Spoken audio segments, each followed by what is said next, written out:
Thank you. We always have a choice to better ourselves. So thank you for the roses. Thank you.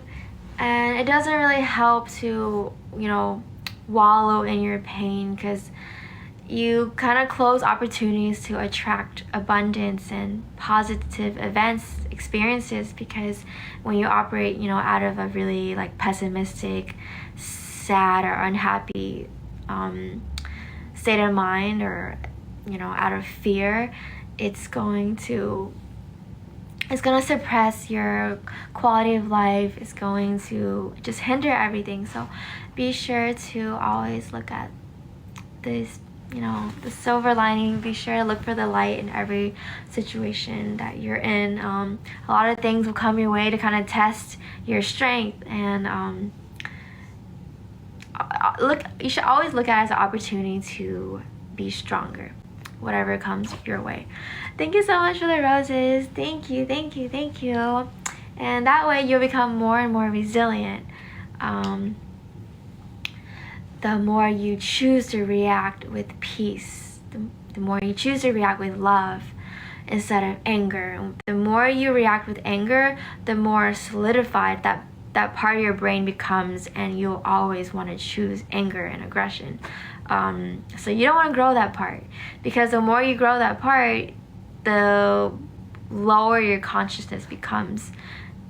And the whole point of living this human experience, right, is to grow our human consciousness, to grow our awareness, and to become more spiritual. So master your mind before your mind controls you. Thank you so much for following. You're wise beyond your years. Thank you so much. Or my new soul. I feel like I can see myself being both. Which doesn't make sense. I don't know. What do you guys think? Do you guys think you're an old soul or a new soul? Or if you even believe in souls. Thank you so much for following, guys. Thank you. I feel like maybe I'm just passionate about topics like this.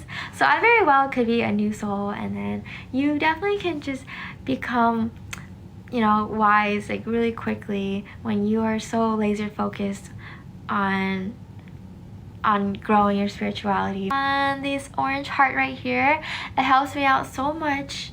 It'll notify you whenever I go live. Thank you. And be sure to also follow my Instagram. I'll be chatting with you guys there later. It's a brand new account. I post completely different content across different social media platforms. Thank you, guys. The core of ego. Most people are so completely identified with the voice in their head, the incessant stream of involuntary and compulsive thinking, and the emotions that accompany it, that we may describe them as being possessed by their mind. As long as you are completely unaware of this, you take the thinker to be who you are. This is the egoic mind. We call it egoic because there is a sense of self, or of I, or ego, in every thought, every memory, every interpretation, opinion, viewpoint, reaction, emotion. This is unconsciousness. Spiritually speaking, your thinking, the content of your mind, is of course conditioned by the past, your upbringing, culture, family background, and so on. The central core of all your mind activity consists of certain repetitive and persistent thoughts, emotions, and reactive patterns that you identify with most strongly. This entity is the ego itself. So it's so important, and that's the power of meditating, right? Learning how to clear your mind so that you can undo all the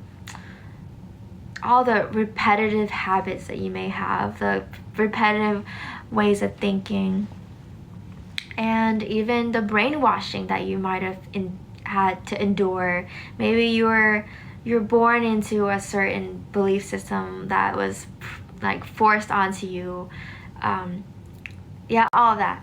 You over time, you will, at a certain age, it's your job to question everything that you've been taught, and to not believe everything that you hear or even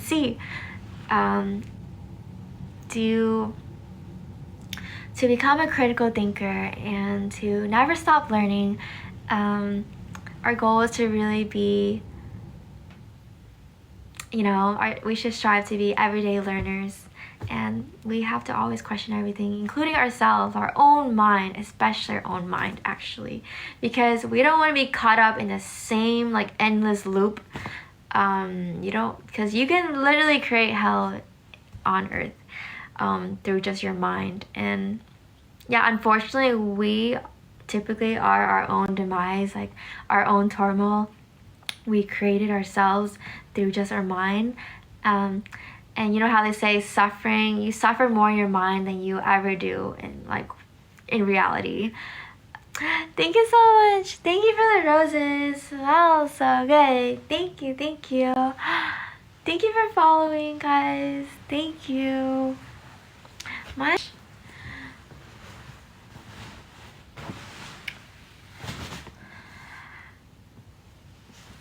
Thank you for following. Thank you, guys. Thank you.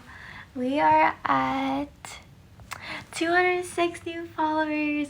Super close to 250 followers. Thank you, guys. Thank you for the roses. Wow. So good. Thank you. Thank you so much. Thank you.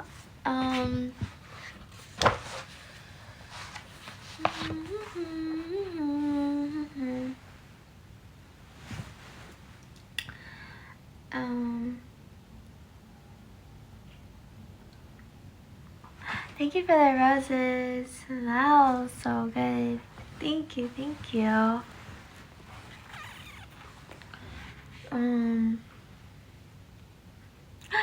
you so much for the hearts. Thank you, guys.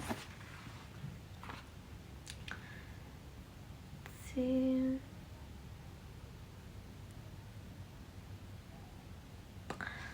In most cases, when you say I, it is the ego speaking, not you, as we have seen. It consists of thought and emotion, of a bundle of memories you identify with as me and my story, of habitual roles you play without knowing it, of collective identifications such as nationality, religion, race, social class, or political allegiance. It also contains personal identifications not only with possessions but also with opinions, external appearance, long-standing resentments, or concepts of yourself as better than or not as good as others, as a success or failure. I'm reading a new Thank you. Does your mom own a massage parlor? No, she doesn't. Funny story, I used to want to become a massage therapist back in the day, 6 years ago. I still I want to get good at it, but I definitely don't want to be a massage therapist anymore. It can be really taxing on the body. Yeah, to do it for a living.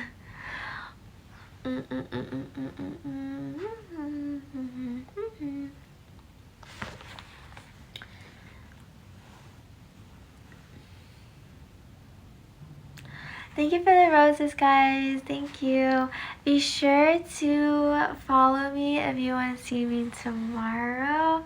Thank you, guys. Thank you for the roses. Thank you. Thank you for the roses. Smells so good. Whoa. Thank you for the roses. Smells so good. Wow. Thank you so much. It smells so good. Wow. Let's see.